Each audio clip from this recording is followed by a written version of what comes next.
Voy a tratar el tema de los contratos. Soy Mayra Santedí de la sección 3N61. Se entiende por contrato como el acuerdo de las voluntades entre las partes.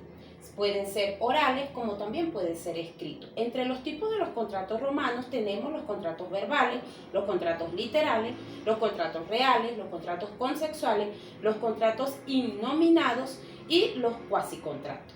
Ahora vamos a explicar lo que es los contratos verbales. Son aquellos que utilizan la forma oral o la pronunciación de palabras solemnes. Entre sus características es que son unilaterales, son de carácter abstracto y de carácter formal.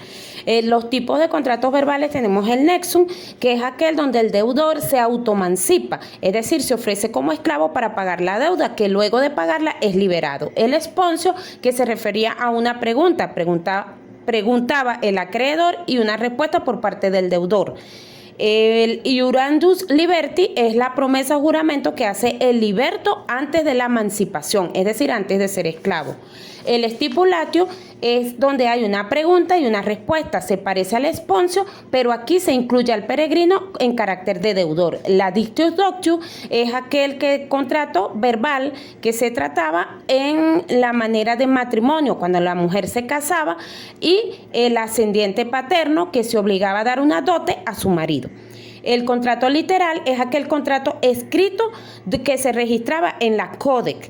Dentro de estos tenemos el spensilatio, que es un contrato literario que consiste en escribir el nombre del deudor con su consentimiento en el Codex Acceptius del acreedor, con indicación de la causa y de la suma entregada. La singrafa, que consiste en un documento redactado en dos originales, suscrito por ambas partes, donde cada una conservaba una de ellas. La chirógrafa, que es semejante a la sinágrafa, pero se redacta en un solo ejemplar, el cual se quedaba con el acreedor. Actualmente es lo que se conoce como pagaré.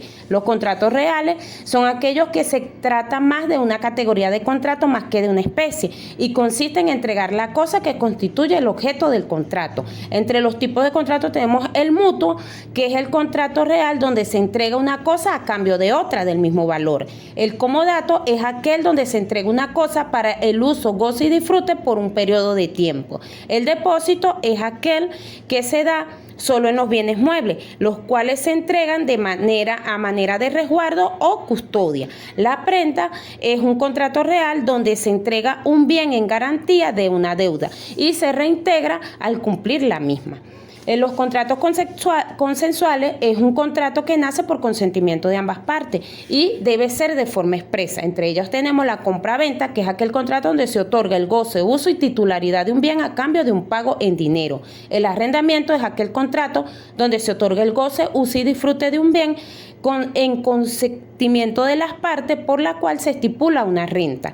La sociedad es aquel contrato consensual donde dos o más personas se ponen de acuerdo, se comprometen en colocar ciertas cosas o bienes en común para obtener un beneficio de ella. El mandato es un contrato por el cual una persona da encargo a otra persona para que realice operaciones o actos en nombre de ella de manera gratuita o de buena fe. Los contratos innominados son contratos atípicos que no tienen un reglamento o una ley que los sustente. Eran contratos donde se prestan servicios a cambio de dinero de una cosa u otro servicio. Tiene 4 elementos o 4 preceptos, como es: doy para que des, doy para que hagas, hago para que des y hago para que haga. Entre los tipos de contratos innominados tenemos la estimatario, que es aquel contrato donde se vendía un bien por encima del monto estimado. Es decir, se le da un bien a alguien y quien se otorga la garantía y devuelve el precio fijado al propietario. La permuta, cuando una persona entrega la propiedad a cambio de otra propiedad, es lo que se conoce actualmente como el trueque.